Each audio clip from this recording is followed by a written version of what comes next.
नमो तस् भगवतो अरहतो सम्मा सम्बुद्धस्य। नमो तस् भगवतो अरहतो सम्मा सम्बुद्धस्य। नमो तस् भगवतो अरहतो सम्मा सम्बुद्धस्य। उन तथागत भगवान बुद्ध के चरणों में मेरा सादर नमस्कार एवं मेरे माता पिता एवं आचार्यों को सभी को नमस्कार। आप सभी को मेरा सादर प्रणाम। मेरा नाम है सौरभ और आप सभी लोगों का स्वागत है धम्मवाणी विद सौरभ में। आज हम बात करेंगे माता यशोधरा की, जो कि बुद्ध शासन में भगवान बुद्ध के बाद दूसरी ऐसी महिला थीं। भगवान बुद्ध के बाद प्रथम ऐसी महिला थीं जिन्होंने सबसे ज़्यादा पुण्य अर्जित किए थे। जब से भगवान गौतम बुद्ध ने अपनी पारमिताओं को पूरा करने की यात्रा शुरू करी थी, तब से लेकर के माता यशोधरा भगवान गौतम बुद्ध के साथ प्रत्येक जीवन में उनकी जीवन संगिनी बन करके अपनी पारमिताओं को पूरा कर रही थी। तो आज हम माता यशोधरा के पूरे जीवन पर एक तरह से प्रकाश डालेंगे और उनकी अहम भूमिका को भी बताएंगे। और आप ये सुनकर के विस्मित हो जाएंगे कि माता यशोधरा कितनी भाग्यशाली थीं और कितने समय से वो भगवान बुद्ध के साथ रह रही थीं और अपने पुण्यों को पूरा कर रही थीं। ये भाग्यशाली ही होना है कि कोई स्त्री बोधिसत्व के साथ, कोई स्त्री भगवान बुद्ध के साथ जीवन संगिनी बनकर अपने पुण्यों को पूरा करने का अवसर प्राप्त करने का मौका मिला। ये बात है भगवान दीपांकर बुद्ध के समय की। भगवान दीपांकर बुद्ध एक क्या है, अभी तक सिर्फ भगवान बुद्ध ये अकेले बुद्ध नहीं हैं। इसके पहले न जाने कितने बुद्ध हो गए। तो ये बात है भगवान दीपांकर बुद्ध की। भगवान दीपांकर बुद्ध को एक नगर में आना था और नगर में खूब तैयारियां चल रही थी।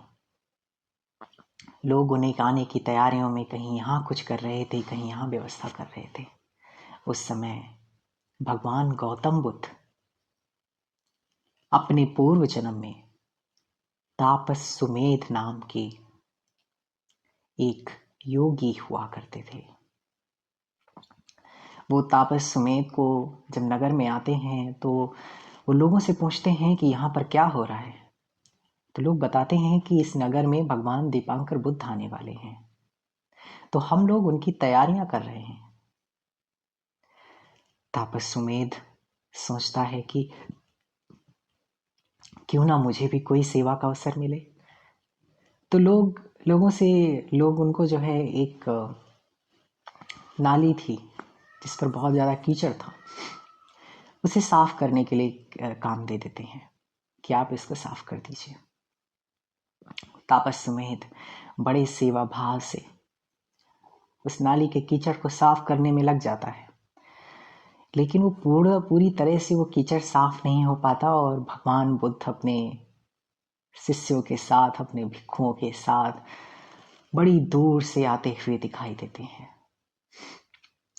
तापस सुमेध सेवा भाव की वजह से, श्रद्धा भाव होने की वजह से उस कीचड़ में लेट जाता है, इस वजह से कि दीपांकर बुद्ध को कीचड़ ना लगे उनके पैरों में, कि उनके भिक्षु संघ के ऊपर किसी तरह का कीचड़ ना लगे, वो मेरे शरीर के ऊपर से होकर के निकल जाए।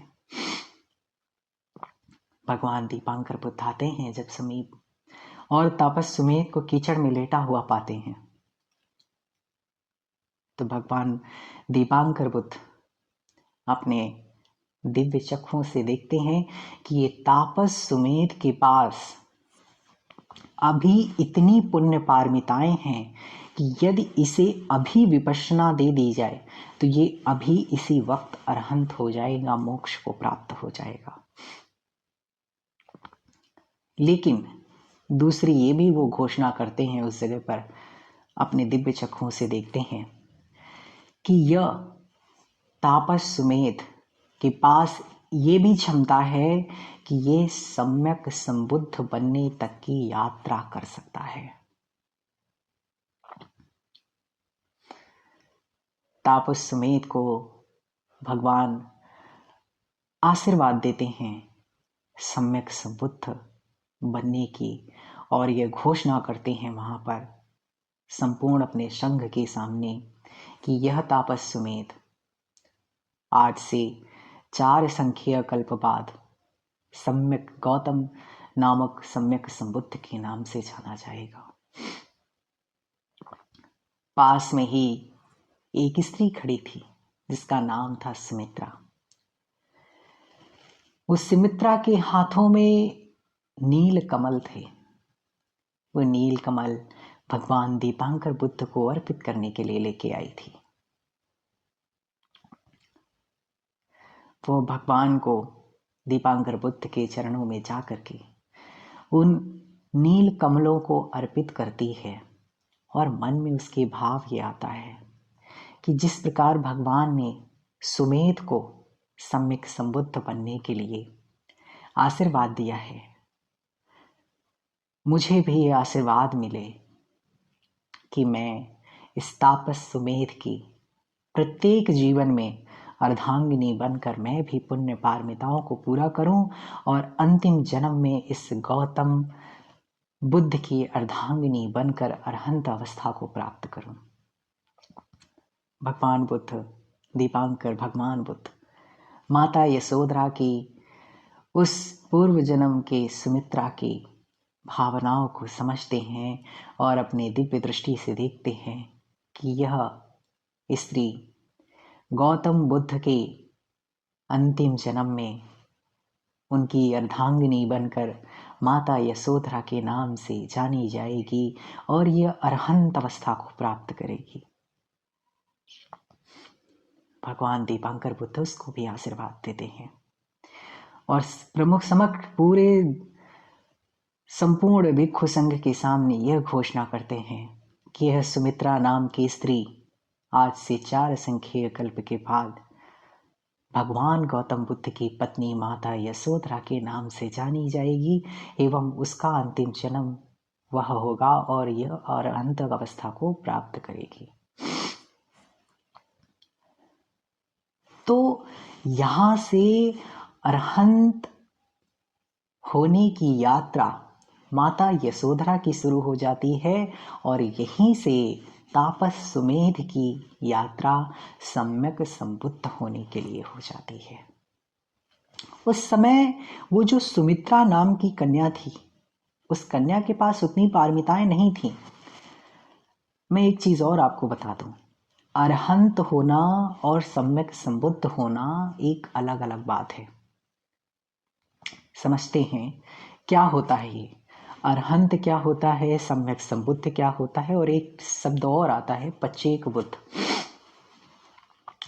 तो अरहंत अवस्था का मतलब होता है मोक्ष को प्राप्त हो जाना, निर्विकार की अवस्था को प्राप्त करके नित्य शाश्वत ध्रुव को समझ लेना ही निर्वाण है और मोक्ष है। निर्वाण मतलब तृष्णा का पूरी तरह से खत्म हो जाना ही निर्वाण है। तो मोक्ष प्राप्त करने के लिए पारमिताओं का होना जरूरी है। 10 पारमिताएं लगती हैं। मैंने एक इस पे वीडियो बनाई हुई है, मैं इसके वीडियो के डिस्क्रिप्शन में डाल दूंगा, वहां से आप जाकर के देख सकते हैं। भव सागर से पार जाने के लिए 10 पारमिताएं। तो ये हर एक व्यक्ति की, जो भी इस भव सागर, इस दुख चक्र को पार करना चाहता है, उसको इन 10 पारमिताओं को पूरा करना आवश्यक होता है। लेकिन उस जन्म में तापस सुमेध की वो जो 10 पारमिताएं थीं वो पूरी हो चुकी थीं। वो चाहते तो उसी क्षण अगर विपश्यना दे दी जाती तो उसी क्षण वो अरहंत अवस्था को प्राप्त हो जाते। लेकिन अंतर क्या होता है, अरहंत अवस्था प्राप्त करने के लिए सिर्फ 10 पारमिताओं की जरूरत होती है, लेकिन सम्यक संबुद्ध बनने के लिए इन्हीं 10 पारमिताओं की जगह 30 पारमिताओं की जरूरत होती। यानी एक पारमिता को हम 3 तरह से पूरी करते हैं। जैसे मान लीजिए कि किसी एक व्यक्ति को, एक उदाहरण के तौर पर समझते हैं कि किसी एक व्यक्ति को सिर्फ एक घड़ा भरना है एक पारमिता के लिए, लेकिन सम्यक संबुद्ध बनने के लिए उसी तरह के घड़े 3 घड़ों को पूरा करना है। यानी हर एक पारमिता को 3 स्तर पर पूरा करना है। दान की पारमिता है तो किसी को अरहंत बनने के लिए सिर्फ एक घड़ा चाहिए, लेकिन सम्यक संबुद्ध बनने के लिए 3 घड़े चाहिए। अच्छा, अंतर क्या होता है? मुक्त सम्यक संबुद्ध भी होते हैं और मुक्त अरहंत अवस्था प्राप्त करने वाला व्यक्ति भी होता है। फिर अंतर क्या होता है? अंतर ये होता है कि अरहंत हुआ व्यक्ति का कोई ना कोई गुरु होता है, लेकिन सम्यक संबुद्ध का कोई गुरु नहीं होता है। कोई गुरु नहीं होता है।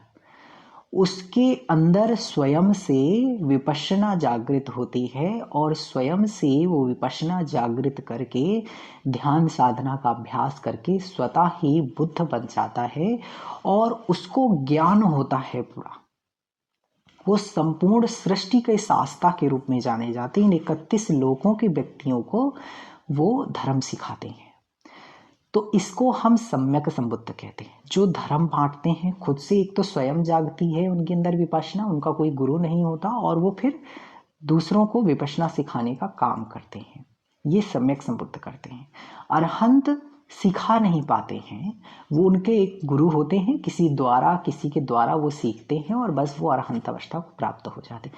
एक होते हैं पच्चेक बुद्ध।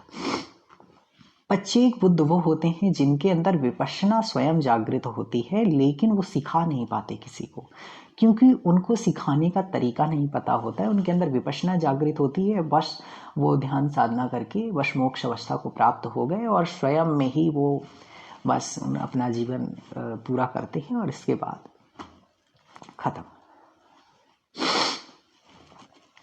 तो यह प्रमुख अंतर है अरहंत, सम्यक संबुद्ध और पच्चेक बुद्ध में। तो तापस सुमेध की जो यात्रा थी सम्यक संबुद्ध बनने के लिए, वो वहीं से शुरू हो जाती है। और तापस सुमेध अपनी पारमिताओं को पूरा करते हैं और प्रत्येक जन्म में माता यशोधरा भी तापस सुमेध के साथ प्रत्येक जन्म में पति पत्नी के रूप में, पति पत्नी के रूप में रहते हुए पारमिताएं पूरी करती हैं। जब आखिरी जीवन होता है तब माता यशोधरा की शादी भगवान गौतम बुद्ध से हो जाती है। माता यशोधरा को ये बात बहुत अच्छे से पता थी कि उन्होंने अपने पति के अंदर वो जो वैराग्यता थी, वो जो विरक्तता थी, उसको जान लिया था। कई बार ये गलत चीजें प्रस्तुत करी जाती हैं माता यशोधरा के बारे में कि ऐसा नहीं था। माता यशोधरा भगवान बुद्ध के अंदर के विरक्तता के भाव को समझ चुकी थी। उन्हें ये बात पता थी कि आज नहीं कल ये गौतम मुझे छोड़ देगा, क्योंकि गौतम के अंदर वो जो सत्य को समझने की जो चाह थी, जो भूख थी, वो बहुत अलग थी। जिस रात भगवान गौतम बुद्ध अपना गृह त्याग करते हैं तो सुबह जब माता यशोधरा को पता चलता है,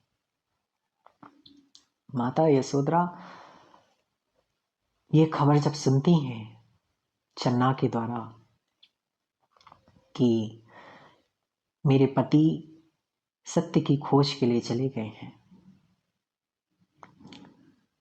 तो माता यशोधरा सत्य क्रिया बल का प्रयोग करती हैं कहती हैं मेरे पुण्यों के प्रभाव से मेरे पति को सत्य की प्राप्ति हो, मेरे पुण्यों के प्रभाव से मेरे पति को समय समय पर भोजन मिलता रहे, मेरे पुण्यों के प्रभाव से मेरे पति को शयनासन प्राप्त हो। बड़ा गौरवान्वित महसूस करती हैं और आशीर्वाद देती हैं। और कोई स्त्री होती तो कहती कि उसने मुझे धोखा दिया, उसने मुझे ये किया, उसने मुझे वो किया, न जाने कौन कौन सी बातें होती थी। लेकिन माता यशोधरा पुण्यवान स्त्री थी और वो सहायक हुई भगवान बुद्ध की इस यात्रा में, भगवान बुद्ध के सम्यक संबुद्ध बनने की यात्रा में। और जब पता चलता है कि गौतम ने, उनके पति ने अपना सिर मुंडवा लिया है, एकाहारी हो गए हैं, जमीन पर लेटते हैं, माता यशोधरा भी गई और अपने बालों को कटवा करके सिर मुंडवा लेती हैं, कासाय वस्त्रों को धारण कर लेती हैं, आभूषणों का त्याग कर देती हैं, जमीन पर सोना आरंभ कर देती हैं। उसी दिन से शादी के कई प्रस्ताव आते हैं लेकिन शादी को स्वीकार नहीं करती हैं।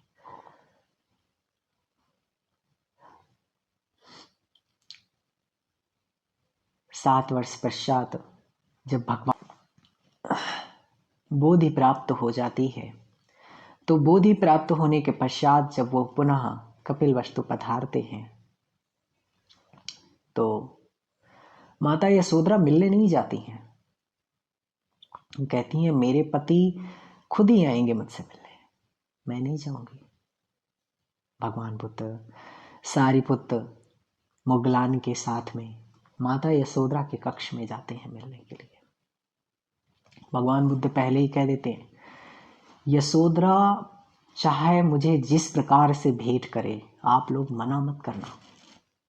माता यशोधरा जैसे ही अपने पति गौतम को देखती हैं तो ये भूल जाती हैं कि ये सम्यक संबुद्ध हैं। उनके पैरों में लिपट करके बहुत रोती हैं, बहुत रोती हैं। इसके पश्चात भगवान बुद्ध माता यशोधरा को समझाते हैं और वहां से चले जाते हैं। वो जब रास्ते से जा रहे होते हैं तो उनका पुत्र राहुल पूछता है अपनी माँ से कि माँ, मेरा पिता कौन है, कहाँ है मेरे पिता? तो माता यशोधरा अपने पुत्र को भगवान बुद्ध की ओर इशारा करके कहती हैं, नरसिंह गाथा है पूरी, उसमें बड़ा गौरवान्वित होकर अपने पिता के बारे में बताती हैं कि इस भिक्खु संघ में वो जो सिंह के समान व्यक्ति चला जा रहा है, जिसके शरीर में 32 महापुरुष लक्षण हैं, वो व्यक्ति ही तेरे पिता हैं। और कहती हैं अपने पुत्र राहुल से कि जा बेटा अपने पिता से अपनी विरासत मांग जाके विरासत। और अपने पुत्र को भेज देती हैं उसके पास। कोई माँ ऐसी होगी जो अपने पुत्र को भेजे कि जाओ तुम भी भगवान बुद्ध की तरह गृह त्यागी हो जाओ? इस सब में नहीं होता। हर माँ यशोधरा जैसी नहीं होती। माता यशोधरा अपने पुत्र, 7 वर्ष का पुत्र था उनका, सिर्फ 7 वर्ष का, और 7 वर्ष के पुत्र को भगवान बुद्ध के पास भेजती हैं। तो राहुल छोटा सा बच्चा था। भगवान बुद्ध का चीवर पकड़ के खड़ा हो जाता है। तो जब उनके पास में जाता है राहुल तो कहता है, श्रमण तेरी छाया मुझे बड़ी सुखद लगती है। किसे सुखद नहीं लगेगी भगवान बुद्ध की छाया। भगवान बुद्ध ऐसे पीछे मुड़ के देखते हैं, राहुल छोटा सा बच्चा। राहुल कहता है, मेरी माँ ने भेजा है और कहा है कि जाओ अपने पिता से अपनी विरासत मांग के लाओ जाके। क्या थी भगवान बुद्ध के पास विरासत? वो बोधि की विरासत थी, ज्ञान की विरासत थी। भगवान बुद्ध कहते हैं, आनंद जाओ इसे भी चीवर पहना दो। और वो 7 वर्ष का छोटा सा बच्चा, उसको भी चीवर पहना के हाथ में कटोरा थमा देते हैं। तभी जो है राजा शुद्धोधन बहुत नाराज होते हैं इस बात से कि खुद तो चला गया और मेरे नाती को भी लेके गया। तो भगवान बुद्ध से बहुत ज़्यादा नाराज होते हैं और एक वचन मांगते हैं कि आज के बाद तुम किसी भी पुत्र को उसके माता पिता की अनुमति के बिना किसी को भी भिक्षु संघ में शामिल नहीं करोगे। इसलिए तब से लेकर के ये आज भी नियम कायम है कि किसी को भी चीवर नहीं दिया जाता है जब तक कि उसके माता पिता की अनुमति नहीं होती है। ये राजा शुद्धोधन ने वचन मांगा था भगवान बुद्ध से और भगवान बुद्ध ने हाँ किया था। ये तब से नियम बना हुआ है और आज भी इसका पालन किया जाता है। कोई भी विहार, कोई भी जो है अनुमति नहीं देता जब तक आपके माता पिता की अनुमति नहीं होगी। इसके पश्चात राहुल भी भिक्षु संघ में शामिल हो जाता है। माता यशोधरा का मन तो बहुत था कि मैं भी भिक्षुनी संघ में शामिल होकर के अरहंत अवस्था को प्राप्त करूं। भगवान बुद्ध की देशना को समझो क्या है। उनकी माता प्रजापति गौतमी भगवान बुद्ध के समय साथ जाती हैं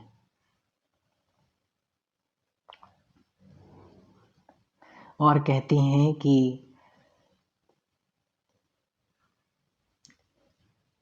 भगवान हमें भी धर्म की देशना दीजिए, हमें भी भिक्षुनी संघ में शामिल करिए। माता महाप्रजापति गौतमी 500 अपनी महिलाओं के साथ में सिर मुंडवा के जाती हैं। भगवान बुद्ध मना कर देते हैं, नहीं हम नहीं लेंगे। दोबारा फिर जाती हैं, दोबारा भी मना करते हैं, तीसरी बार भी मना करते हैं, चौथी बार में आनंद फिर समझाते हैं भगवान बुद्ध को, बड़ी विनती करते हैं। भगवान बुद्ध देखते हैं कि महिलाओं के आने से ये जो बुद्ध शासन है, इसका जो समय है वो कम हो जाएगा, कुछ प्रॉब्लम आ जाएगी, कुछ समस्याएं खड़ी हो जाएंगी आकर के भिक्षुनियों के शामिल होने से। लेकिन फिर अनुमति दे देते हैं और भिक्षुनी संघ में शामिल होते हैं। उधर माता यशोधरा को जब ये बात पता चलती है कि भिक्षुनी संघ बन चुका है, तो माता यशोधरा भी जो है भिक्षुनी संघ में शामिल होकर के और काम करते करते अरहंत अवस्था को प्राप्त हो जाती हैं। कितने जन्मों से जब माता यशोधरा अरहंत अवस्था को प्राप्त हो जाती हैं तो उनको अपने पूर्व जन्मों को पूरा याद आता है। अरे मैंने कितने जन्मों से भगवान बुद्ध के साथ में यात्रा कर रही थी, कितने जन्मों से इनकी अर्धांगिनी बनते हुए पारमिताओं को पूरा कर रही थी, कितने जन्मों में।